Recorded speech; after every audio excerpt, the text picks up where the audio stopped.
So we're going to take basically everything we learned in the class so far, from shear moment diagrams, from the critical location to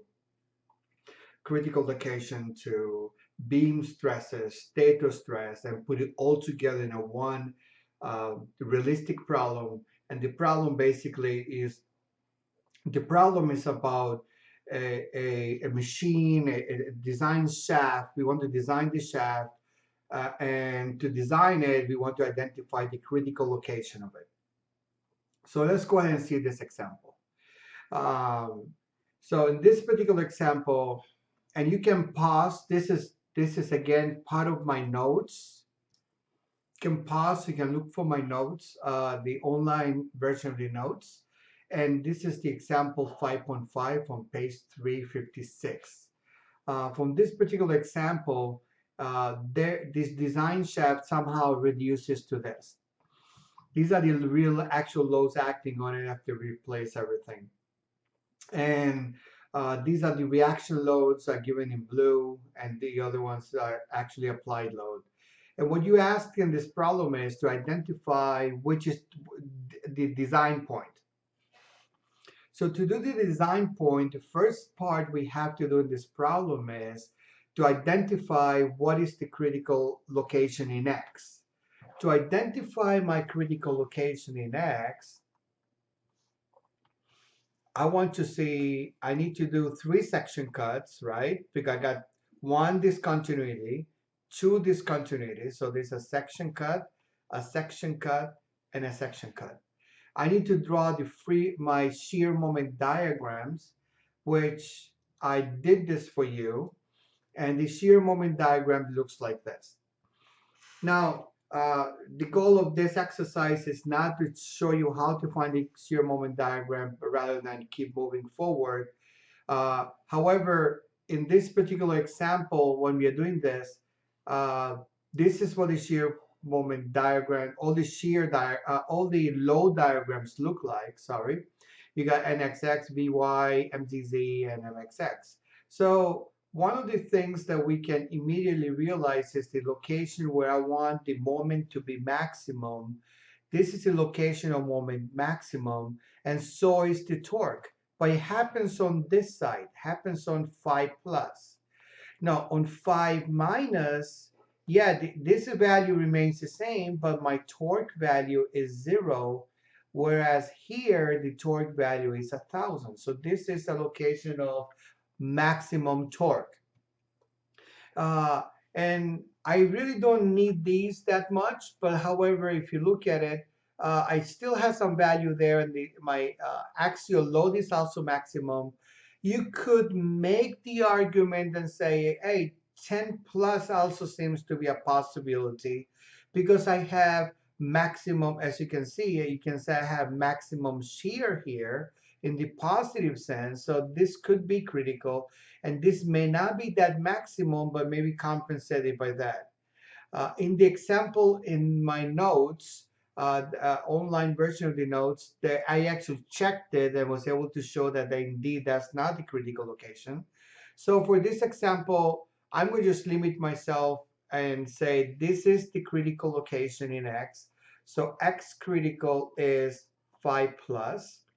And to better understand what the loads look like, we can go and draw a straight line here and just roughly on this side and find the values. The values are positive 50 pounds, positive 1,250 inches pound, 1,000 inches pound for torque, and 50 pounds for my axial load.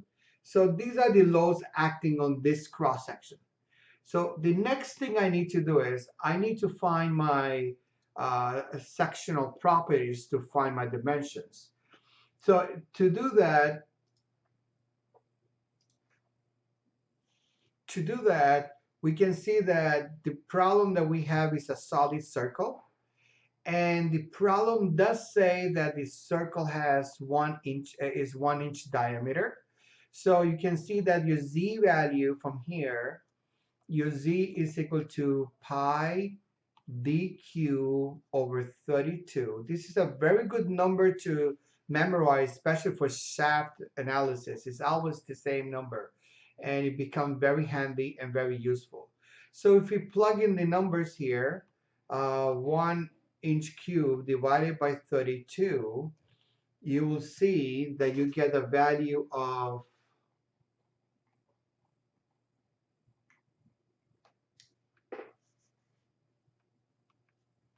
0.0982 inches cubed. This is the value of z. And remember, z is used when I calculate the bending. That would be m over z. Okay, that's where I use the value of z. The second thing, I need to know what this is going to, my area effective is, because I want to find my tau that's V over A effective. And this is circular. So for a circular case, area, first of all, area of the cross section is equal to pi d squared over 4. That gives me 4.854 inches squared. So the area effective is nothing else than 3/4 of my A. So that would give me 0.5890 inches squared. So that's my effective area that's going to go in my tile. And for my axial load, for my axial load, this is the area I will use. This is the area that's used for P over A for my axial load, and this is the area used for my tau. For my torsion, we can come to this table, and you can see that for the case for torsion, I need to find my Q. To find your Q, you might say, I don't have a circle. Well, you have an ellipse, that's AABB, right? And so you could say this is pi, where A is equal to B is equal to 2, but note that this is half. So actually, you have to take this and you say this is the same as d over 2. So you replace d over 2, you can show that this gives you d cubed over 16. This is another number that's very handy to memorize in the design of shafts. And that gives me a value of 0.1635. So I got these values. Now we can move on to do our calculations.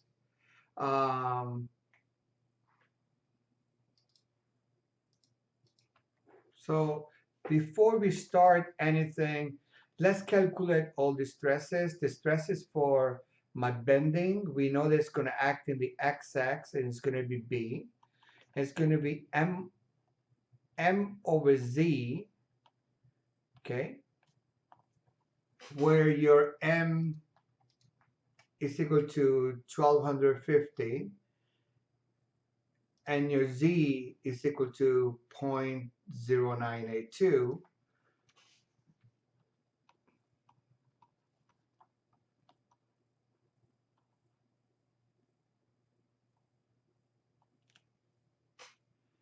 And if you evaluate this, this gives you 12.732 KSI.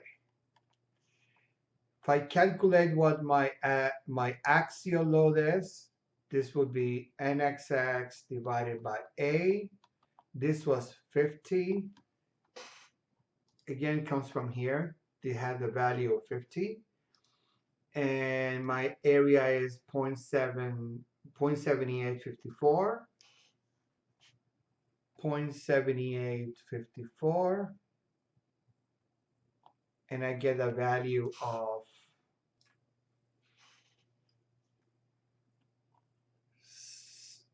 64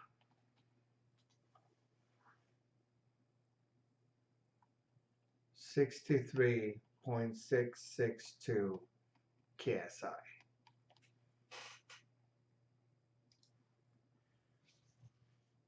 This is PSI. So to have everything in KSI, this is 0.0637 KSI. And again, compare these values, you can see how small the contribution is. The next quantity that I need is my V.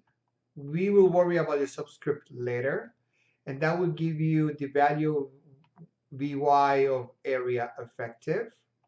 And that value is, this was 50. And the area effective is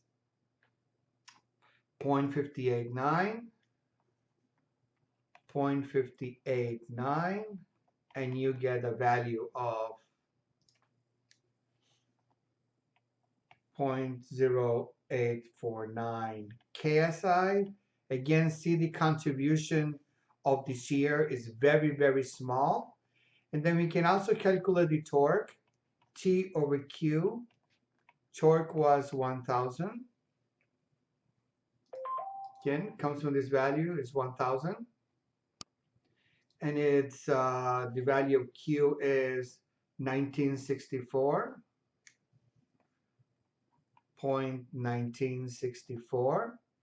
And that gives you a value of 5.0930 KSI. Again, compare these values, you see that the contribution of this guy is very small to this. So we got all the values, we know what the values are now, and we can see that these are, in our problem, they were all positive, okay? So these are the values I have now. So if I go and build our table again, so the value that we have, let's build that table.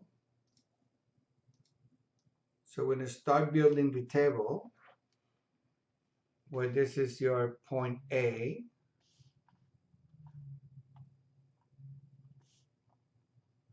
Point A, your point B, point C, point D, point E.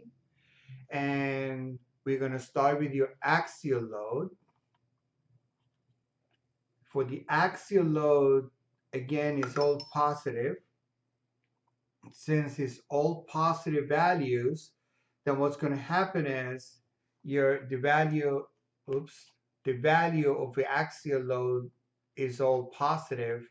So that means that all the points in my cross section, A, B, C, D, and E, are going to have the same value, and they will have the same value, P over A, and it will be all positive. So with that said, the value that we got was 0.0637, 0.0637, 0.0637, 0.0637, 0.0637, 0.0637. Now we can do bending and realize that the value of bending in this problem, the bending stress is positive, okay? So it's positive. So if I take this value and we see what happens for the case of this is completely positive, okay? So this is the value that we are getting for bending. So if it's positive, we know immediately that the way your stress is working, is acting here, is this is like this and this is like this. Okay, remember where this is your moment was positive. You have to look at your moment value. Your moment was positive. So this is your sign convention. So what this is telling you right now, this gives you a positive value, but you have to look at your moment. So it's actually giving you just the magnitude of that. So that means that when I do my diagram now, this value has to be negative, minus 12,732. this value has to be positive 12.32, and all others are completely zero because this is the neutral axis. So only A and B will have non-zero values.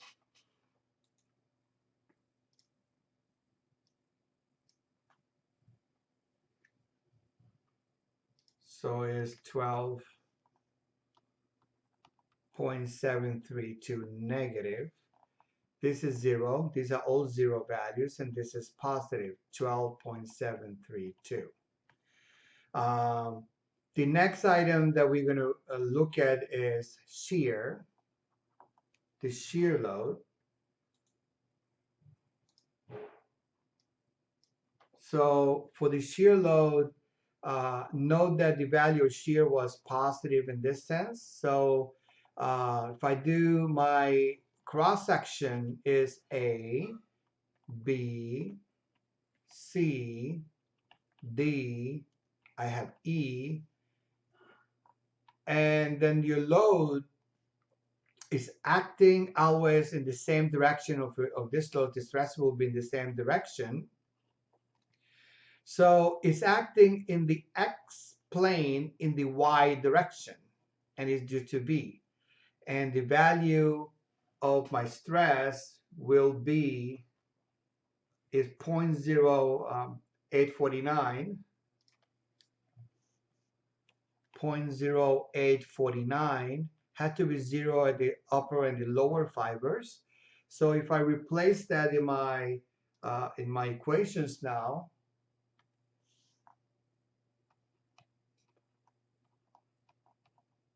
oops, is zero here. This is 0.0849, 0.0849, 0.0849, and then the next thing that we want to do in the problem is we want to do the torque. That's the next item to look at, is the torque. So when I do the torque, we can see that my torque was positive. My torque value was positive.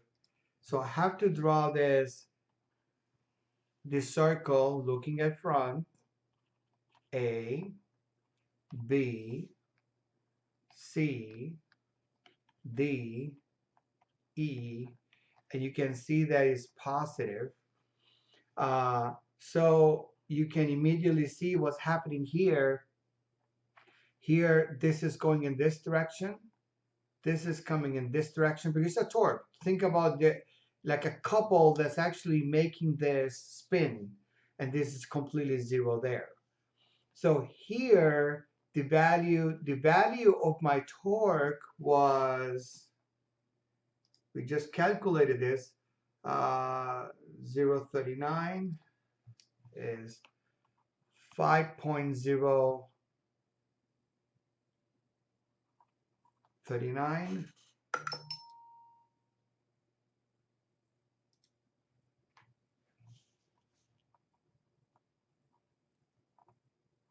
.93, sorry. So here you have to now put the axis. So this is acting in the x-axis because this is the x-axis, but it's acting in the z direction. Remember, this is z and this is y. This is our sign convention. So acting in the z and it's acting positive. Okay, so we can go here and say point A is positive 5.093. And let's do it, tau x z.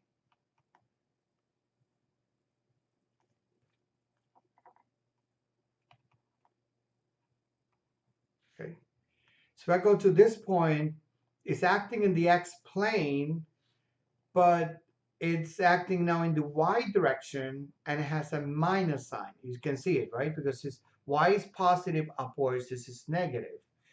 So now we go here, and we have to say tau x y. This is minus 0.0 93. Go to point C now. Point C is acting in the x-plane in the z direction, but negative, because z is positive. This direction is going in the opposite direction. So this will be tau xz will be minus 5093. And obviously this is 0. Let's put the 0 there. And d then would be, is acting in the x-plane, but in the y direction, and is positive. Okay, so then we fill the table. This is tau xy, and this is positive 5.093. This is what your state of stress looks like.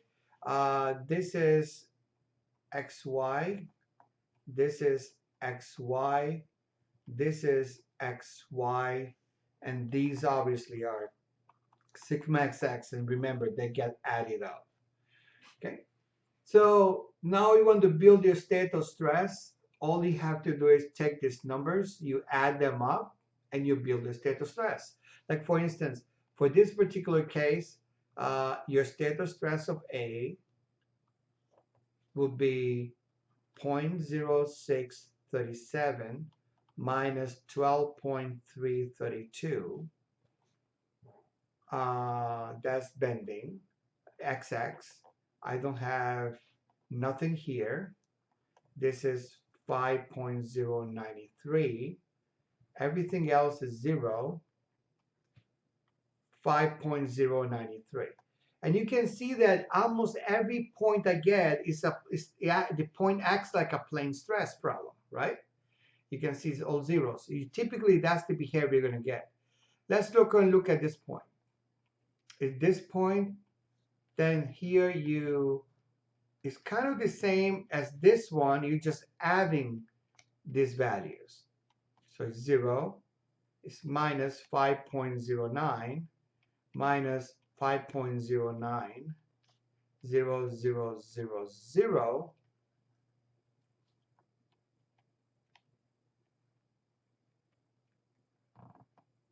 Okay, so what happens here now is you need to say which one is more critical, and you can see immediately this is minus, right? This is plus.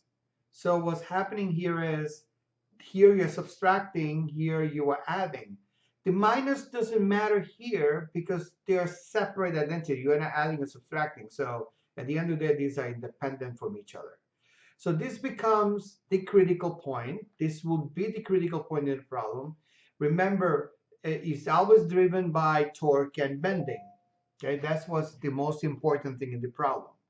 Now you could also run the MATLAB code. I have a MATLAB code that's called the design point. The point, what it does is, all you have to do is you need to manually enter these values. What is the length?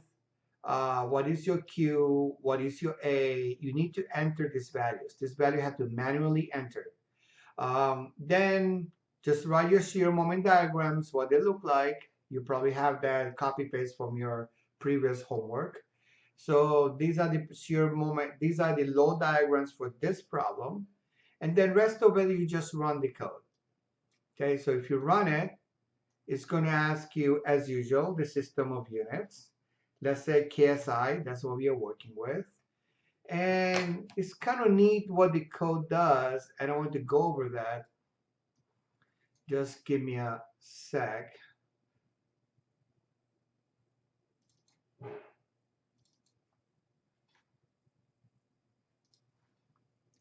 So this is the load diagram that I gave you at the beginning.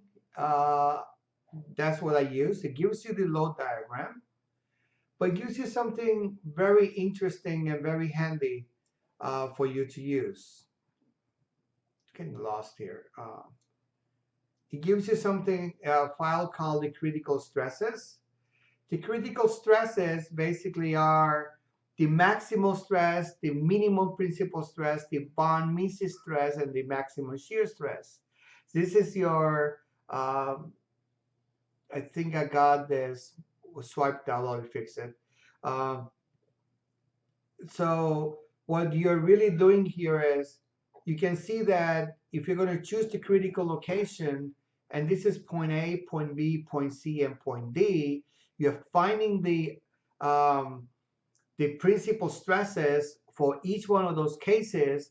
You can see that this is going to be the critical location, which we already decided. But then point A, you can see that your point A, this is your point C, stresses are higher.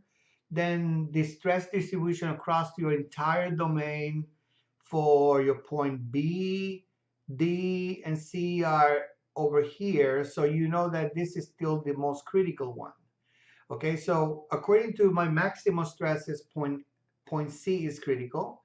According to my S3, now it kind of swaps because I'm using the negative value, but this is the mirror of this plot. So what we are saying is this is good enough. So point A is still critical. And if I want to look at my von Mises stress, what happens with a von Mises stress? What is showing you the von Mises stress is also critical in point A and C. They are identical. And all the other stresses are smaller than that.